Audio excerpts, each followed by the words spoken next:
Acá nuevamente, segundo bloque de cine continuado.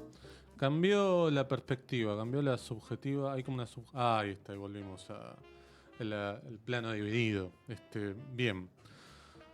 Tenemos entonces un momento acá de homenajes. ¿Sí? Bien. Tenemos que hablar, ya que. Para que vean el amplio espectro que tiene este programa. Que manejamos. Que manejamos, pues somos seres extraordinarios, por supuesto. Que la semana pasada hablamos de la Academia de Policía, porque la gente de policía también las pavadas que hablan. Ahora vamos a hablar. Gustó mucho la nota. Gustó mucho, es verdad. Nos llegó. Le mandamos un saludo al querido Facundo Escudero Salinas. No sé si está escuchando, le mandamos un saludo. Y si no está escuchando, también le mandamos un saludo. Nos mandó que tenía un muñeco de Mahoney. Es verdad, ¿no? sí. Muy lindo. Gran tesoro. Exactamente. Como para que vean que no era tan de nicho tampoco, ¿no? Esto de la Academia de Policía, que tuvo su momento de gloria. Popularidad, sí, absolutamente. Exacto. Pero, como decía, tenemos un amplio espectro y ahora vamos a hablar de Michelangelo Antonioni, un director italiano, probablemente uno de los íconos del cine moderno. Ahora vamos a explicar un poquito a qué le llamamos cine moderno. Nació un 29 de septiembre de 1912 en Lazio, Italia, y falleció un 30 de julio de 2007. Vivió bastante, ¿no? Sí. De hecho, y trabajó bastante. Trabajó bastante. De hecho, trabajó en una película antológica, no antológica de manera calificativa, sino antológica episódica, con Steven Soderbergh. Su última película, que se llama Eros, que probablemente no sea una película como para vender su nombre, sino todo lo contrario. Pero vamos a hablar muy bien de este personaje porque de verdad dejó una huella dentro de la historia del cine. Primero tenemos que hablar para definirlo, a partir de lo que significa el cine moderno, ¿sí? El cine moderno no es un cine con muchos efectos especiales y cosas, no. El cine moderno es un momento, un bloque dentro de la historia del cine que viene un poco a contestarle al cine clásico, en cierta forma, ¿no? Es decir, cómo en cierta forma el realismo pasa a ser entendido ya no como una copia de lo que sucede en la vida, sino como una producción con énfasis en el carácter construido sobre esa realidad, ¿sí? De este modo se empiezan a construir historias donde los personajes tienen como cierta densidad más vinculada con lo que nos pasa a todos, ¿no? Con ciertos problemas existenciales, con una vida como mucho más cercana a la que podíamos vivir todos. Esto acompañado de una apuesta que Claro. se alejaba de esos estudios, iluminaciones, registros actorales que daban pie a algo más tangible con la realidad. Exactamente, porque el cine moderno lo que hace, en cierta forma, es como abandonar, entre comillas, esa comodidad del ilusionismo que proponía el cine clásico con sus estudios, con un artificio como todo controlado, sino que era, bueno, sacar la cámara a la calle, mostrar a esos personajes interactuando en la calle, con escenarios de verdad. Por eso aparece, digamos, la Nouvelle Vague, ¿no? De la manera en la que aparece, con personajes que caminan la calle, que se mueven en ciertos lugares, que uno los puede ir y tocar y palpar. Bien. Acá no estamos diciendo es mejor, es peor, sino que son cosas que sucedieron. Bien. Bueno, dentro de lo que se puede considerar el cine moderno estaba Antonioni, ¿sí? Un poco un paria en comparación a sus colegas italianos, ¿no? Más anclados en el neorrealismo italiano, Claro. que es casi un género en sí mismo. Sí, pero incluso también en los que después empezaron a hacer comedias como como Matrimonio a la Italiana o Il Sorpasso, digo, un cine mucho más cercano a Francia que Italia, ¿no? Sí, quizás se lo puede emparentar más con Fellini que con alguno de los otros colegas. Sí, hay un poco más, pero hasta incluso Fellini tenía un tono mucho más juguetón después, ¿no? El primer Fellini sí está un poco más cercano al neorrealismo, pero el Fellini más de Amarcord y de esas películas No, ese seguro que no. está mucho más... y Antonioni va desarrollando un estilo sí, película a película. Totalmente. Bueno, Antonioni entonces empezó a hacer películas un poco más chiquitas. Una de las primeras es El Amigo de 1955, que es una de sus primeras obras que por lo menos trasciende un poco, pero ya podemos empezar a ver un videito que tenemos preparado. Dale tranqui nomás, Santi, que yo sigo hablando igual. Que es La Aventura, ¿sí? De 1960, que es su primera película grande que trasciende el cine internacionalmente, que va a festivales. La tenemos de protagonista a la querida Mónica Vitti. Esta escena es espectacular porque es una escena que va como un increscendo en cómo este personaje empieza a ser casi como si fuera una película de terror, porque empieza a ser observada por todos los hombres del pueblo. Y por supuesto hoy sería como probablemente el drama de cualquier mujer de noche, ¿no? Puede ser esto. Pero acá tiene claramente un tinte poético, si se quiere. La película es una maravilla como está filmada, la textura, la puesta de cámara, cómo está construida. Tiene una versión de Criterion que, bueno, como acá Criterion no llega, estamos en derecho de poder descargarla. Sí, sí, sí. De ir a la ilegalidad. La busca, la verdad que es un lujo esa copia. También podemos observar en el video los planos largos. No, es espectacular. Que empieza cada vez más. Acá todavía estaba empezando Sí. a tirar este tipo de planos. Bueno, claro. Iba a venir después películas como El Desierto Rojo o El Pasajero. Ya vamos a llegar. Claro. Bueno, es su primer colaboración con ella. Claro, después va a ser un montón de películas, digo. Pero bueno, Mónica Vitti también tiene como otra presencia muy diferente a la que podían tener, por ejemplo, otras actrices como Ana Magnani o la misma Sofía Loren, ¿no? Si bien tiene una presencia, te das cuenta que es italiana, ese momento es espectacular, digamos. Bien.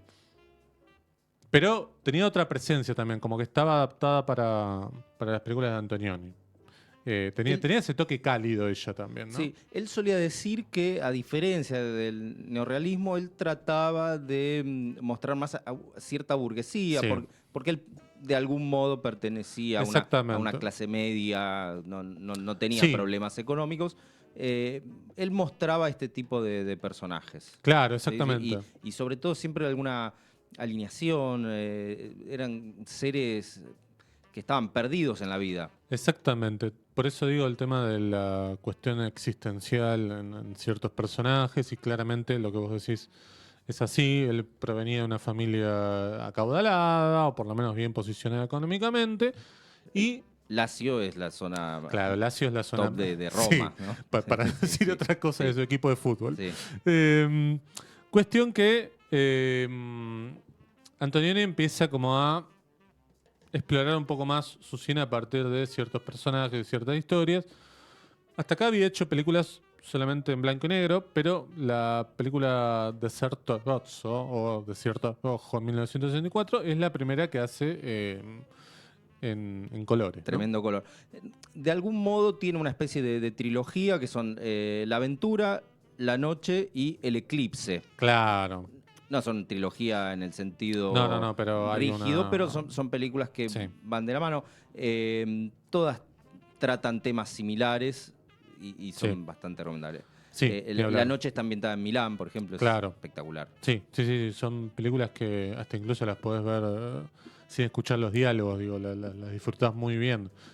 Y claramente acá, haciendo una comparación un poco con el cine de hoy, te das cuenta que está pensada para pantalla grande todo, ¿no? Porque la profundidad de campo, los planos cortos donde hay una interpelación de los personajes por vos tener la cara prácticamente te está mirando casi a los ojos. Es que alternaba mucho esos primerísimos primer planos y después paisajes espectaculares. Planos muy abiertos, claro. Muy abiertos que podían ser urbanos utilizando la propia ciudad o el desierto. Usó todo. Sí, y además una gran habilidad para trabajar blanco, negro y color. Digo, porque uno diría, bueno, pasa el color y el color, bueno, Desierto Rojo es una película maravillosa desde el punto de vista de lo que es la colorimetría. Digo, es bellísima, sí. Lo que hablamos acá muchas veces de películas de esa época, ¿no? Siempre hablamos de Leones de Arabia, pero Leones de Arabia tiene unos colores que vos decís, no se pueden hacer hoy. No hay manera. Y aunque busques un negativo de la época, no hay forma. Bien, avanzando un poco más en la filmografía de Antonioni, hace su primera película en inglés en el año 1966, que es Blow Up. Sí, que es británica la película, es decir, el éxito del Desierto Rojo le da como un acceso al panorama internacional y esta primera incursión en Inglaterra. Y acá podemos hacer una conexión con cierta cumbre intelectual que había en Europa, porque acá converge también la literatura, porque la película claramente está inspirada, podemos decir, en La Baba del Diablo de Julio Cortázar. Sí, basada. Sí. Creo que lo dicen los créditos. Sí, creo que lo dice, sí. Digo, era bastante natural que Antonioni leyera Cortázar, digo, y que fueran como medio amigotes, no sé si lo fueron de verdad, pero que hubiera ahí como un interés mutuo. Hubieran podido conversar. Sí, bien, claro que sí. Bueno, la película es una maravilla total y tiene uno de los mejores finales de la historia del cine para mí, ¿no? Bueno, protagonizada por David Hemmings. Sí, claro. Con, esta descripción, estos swinging London. Claro, una época... ese momento de los 60 de Londres que es muy interesante, que quizás quienes vieron Last Night in Soho, pero bueno, claro, sí. Nada que ver igual con esta película, ¿no? o Cruella, si quieres. Bueno, está bien, bajamos un poco más. Bueno, no la vi yo, pero... Bueno. No, pero la descripción de la Sí, está en esa época, claro. Es exactamente. Bueno, le va muy bien con Blow Up, porque es una película, como decíamos, de carácter internacional, por más que está hecha en Gran Bretaña. Le va bien en festivales y lo posiciona un poco dentro de lo que podía ser el escenario de directores actuales. Lo pone medio como a la altura también de Polanski, que estaba dando vuelta por ahí con sus primeras películas. Eran como los directores que verdaderamente tenían más de un proyecto disponible, ¿no? Sí. También en Blow Up lo que tenemos es la presencia musical, porque están los Yardbirds tocando, esa escena nocturna del rock pesado naciente, lo que da cuenta de cómo él era interpelado de algún modo por una juventud más rebelde, algo que se va a ver bastante más en su siguiente película. Sí, bueno, ¿cómo es? Zabriskie Point, de 1970, es la primera película que hace en Estados Unidos, ¿sí? No es la mejor, ¿eh? No, a mí no me gusta. No es una gran película. Te digo la verdad, no. Bueno, nos comenta acá Leila Estrella, está escuchando porque le gusta Antonioni, me dice que no eran amigotes. Cortázar y Antonioni. Bueno, nosotros pensamos bien y creíamos que por ahí sí. Bueno. Cuestión que Zabriskie Point no le va tan bien, pero es medio lo que si bien no era una película de Hollywood, pero Fahrenheit... se me fue el número. La de Truffaut. La de Truffaut, claro. 451, creo que era británica igual. Era medio como la onda de, bueno, llamemos a estos europeos a hacer películas en inglés, ¿no? Como para captar un público más grande. Bueno, de hecho, Truffaut estuvo muy cerca de hacer Bonnie and Clyde. Sí, el mismo Polanski también. Sí. Bueno, claro, Polanski fue el que quizás pudo hacer un poco más de... un trayecto un poco más largo, ¿no? Hasta que, bueno, pasó lo que pasó. Bien. Cuestión que continúa su periplo por películas habladas en inglés. A Zabriskie Point no le fue bien, fue filmada en el desierto. Sí, era como esas películas que tienen muchos componentes para que sea una maldición. Y casi sin argumento, ¿no? Es complicado. Sí. Es complicado. Sí. Es complicado. Yo sé que a muchos les gusta, porque es una película medio canónica, pero para mí no es de las mejores. Y tiene música de Pink Floyd, que también colabora a su popularidad. Exacto, pero viste que está como eso de, bueno, acá esta película la hicieron con Pink Floyd, esta película la música la hizo no sé qué. Y no siempre garantiza que sea una buena película eso. El disco de Pink Floyd de esa película es bastante aburrido, digamos, no es lo mejor de la banda, pero bueno. Yo no soy quizás la persona más indicada para hablar de Pink Floyd, porque en verdad no me gusta casi nada de Pink Floyd, claro. Pero no, entiendo, por supuesto, tiene su valor, su talento. No vas a entrar por ese lado. No, a la banda. Claro, si tenemos que decirle a alguien que nunca escuchó Pink Floyd, quizás no sea la mejor puerta de entrada, ¿no? Bien. Hace 2 películas más habladas en inglés. Es El Pasajero con Jack Nicholson. Jack Nicholson que es una gran película. Impresionante. Bueno, acá vos hablabas de los planos más largos o de los planos más abiertos, y esta es como prácticamente un festín de eso, ¿no? Sí, tiene 2 de los planos más complejos jamás filmados. Sí. Si hay tiempo trato de explicar. Sí, por favor. Dale. Uno es un flashback en donde hay 2 personajes hablando. Uno de ellos es Jack Nicholson, que se pone a escuchar una grabación en un cassette, le dan play, la cámara se mueve y pasamos todo en el mismo plano, sin corte de cámara, pasamos a ver a los que están hablando. Uno de ellos es Jack Nicholson vestido de otra manera, más joven, hablando lo que se grabó. Nuevamente se mueve la cámara y vuelven a los dos sentados. Es decir, que uno imagina a Jack Nicholson corriendo, saliendo del plano, volviéndose a vestir. Porque no tiene corte. No tiene corte. Pero el plano, que no vamos a decir en qué parte de la película está, es todavía más impresionante porque la acción transcurre en una habitación, adentro de una habitación. Sí. La cámara está adentro de la habitación, empieza a acercarse a una ventana con barrotes por donde no pasa ni la cámara ni una persona. No, físicamente es imposible. Sale de esa ventana y la cámara está montada en una grúa y hace un plano general impresionante. Es una locura. Sí, y no está bien contado cómo se hizo. Hay especulaciones, ¿no? Porque muchos quisieron tratar de recrear, bueno, cómo hizo este plano mágico que es espectacular. No, hoy te meten un dron probablemente. Y se notaría hoy se puede hacer. Además, las cámaras son mucho más chicas. Claro. Estamos hablando de cámaras de cine de 35. Sí, todas pesadas. Con el chasis y todo. Sí, totalmente. Bueno, tiene cosas para mí de... Perdón, todo esto moviendo el foco, digamos. No es claro, tan sencillo, claro. Tenemos que... A ver, la gente por ahí nos está escuchando, no tiene por qué saberlo, pero cada movimiento de cámara implica que vos tengas una distancia focal distinta. Exactamente. Por eso cuando los actores se mueven en el plano, tienen a veces marcas, porque si se paran medio centímetro adelante o medio centímetro atrás, salen fuera de foco. Sí, por eso el laburo del foquista es probablemente uno de los laburos más importantes. Es una persona dedicada solamente a mover el foco en el lente de la cámara. Y es probablemente la más importante. Más importante del actor incluso. Bueno, sí. Pues, sí. Pues el actor lo puede cambiar de última, pero el foquista tiene que estar ahí. Bien. Cuestión que, decíamos, hace El Pasajero, pero después hace The Mystery of Overworld de 1980. Esta no la vi, esa te la debo. Pero sé que ambas películas, de alguna forma, se transformaron como una suerte de ocaso en su popularidad, ¿no? Entrada ya a los años 80. Empieza a hacer películas cada vez más espaciadas, ¿sí?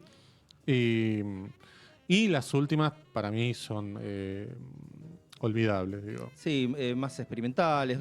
Mucho más experimental, sí. Es como que le ganó el viejazo. Por Wim Wenders. Sí, no, imposible. Yo no me animé ahí. No, el hambre y las ganas de comer se juntaron, pues se juntaron al peor momento. Lo que pasa es que Antonioni estaba bastante enfermo cuando hizo esa película. Claro, bueno, de hecho lo llama Soderbergh para hacer ese proyecto extrañísimo que es Eros, que tampoco está tan bueno, pero bueno. Estamos hablando ya de un director que tenía 80 y pico de años, digo, ¿cuántos directores con esa edad pueden hacer algo tan bueno? Y tenía la mitad del cuerpo paralizada. Exactamente, sí, ya era, me imagino, más alguien dando órdenes que dirigiendo, ¿no? Le costaba hablar, entonces se expresaba más que nada escribiendo con la mano izquierda, con la que tuvo que aprender, porque no era zurdo. Sí, de todos modos estamos hablando de uno de los principales estetas del cine, digo, un tipo que más allá de su capacidad visual también era un hombre que podemos decir que encabezó una crítica sobre el cine comercial y también sobre un sector, digo, hablamos de la burguesía, hablamos de su mirada, digamos, casi autocrítica sobre tremendamente sobre ese tipo de gente. Y muy, muy admirado por colegas como Godard, por ejemplo, que lo ha entrevistado, el crítico Roland Barthes. Más que crítico era, pero... Sí, teórico. Sí, totalmente. Dentro de lo que es el cine moderno lo podemos emparentar con Bergman. Sí, absolutamente. Me parece que Bergman y Antonioni son dos islas, podemos decir, dentro de lo que es el cine moderno, porque si la Nouvelle Vague estaban en cierta forma encolumnados, Godard, Truffaut, Romer, Chabrol, Aníbal Barda un poquito después, pero Antonioni estaba solo dentro de lo que era el cine italiano, mientras los demás estaban haciendo comedias, porque había una época de bonanza dentro de Italia. Él estaba haciendo como películas mucho más personales, más críticas, más existenciales, y que poco tenían que ver hasta incluso desde la formalidad, digo, desde cómo estaban planteadas las puestas de cámara, las películas que estaban haciendo sus colegas. Sí, además que también era la época o el auge de los estudios Cinecittà, Claro, ubicados ahí en las afueras de Roma, exacto, que son estudios gigantescos. exacto. Y él no usaba estudios, él salía a la calle. Claro, por ejemplo, el pasajero, cuyo título es Professione Reporter. Sí, porque es italiana la Sí. película. Sí, Pero debe ser el reportero, digamos. sí, claro. Pero, de profesor, claro. no, de profesión, reportero. Claro, podría ser, exactamente. sí. Pero bueno, está filmada en locación. Claro, claro. Bueno, Mucho en España, en la ruta. bueno, lo que veíamos de la aventura es un pueblito de Italia, digo, no es un set, pero funciona mucho mejor de lo que podría ser un set. Así que bueno, invitamos a que vean películas de Antonioni, sobre creo todo de que- la primera época. Sí, yo recomendaría Blow Up. Sí, pueden entrar por Blow Up y después seguir por la aventura. El pasajero, si tienen ganas, También, sí. se van a encontrar con algo mágico. Es más críptica quizás, pero Sí, bueno, pero visualmente es una película que te envuelve, creo. impresionante. No confundir con Blowout de Brian De Palma, Que también la pueden ir a ver si quieren hacer un Sí. doble programa. pero que no es No. azarosa la coincidencia. No, Brian De Palma lo admiraba Es como muchísimo. un contraplano sonoro de lo que es Blow Up. ¿no? Exactamente. Película mágica también. Y, perdón, Sí. esta de Mel Brooks, la de Hitchcock, que tiene un enorme homenaje. Sí. Las ansiedades del doctor Mel Brooks, creo que era. Sí, High Anxiety. Claro, Sí, le pusieron así sí, acá. High Está en Anxiety. Star Plus esa película. Impresionante peli, muy graciosa. Sí. Bueno, tiene un homenaje a Blow Up. Sí, ni hablar. Mel Brooks en la gloria total. Tengo miedo de nombrarlo porque, viste que... Sí, está grande. Pero bueno, ¿qué crees? Hablamos de esa gente, digamos. Si no se murió, está ahí, digamos. El arpa está a 2 metros, ¿no? Bueno, es momento de ir a una tanda, ¿sí? Después seguimos con más cine continuo.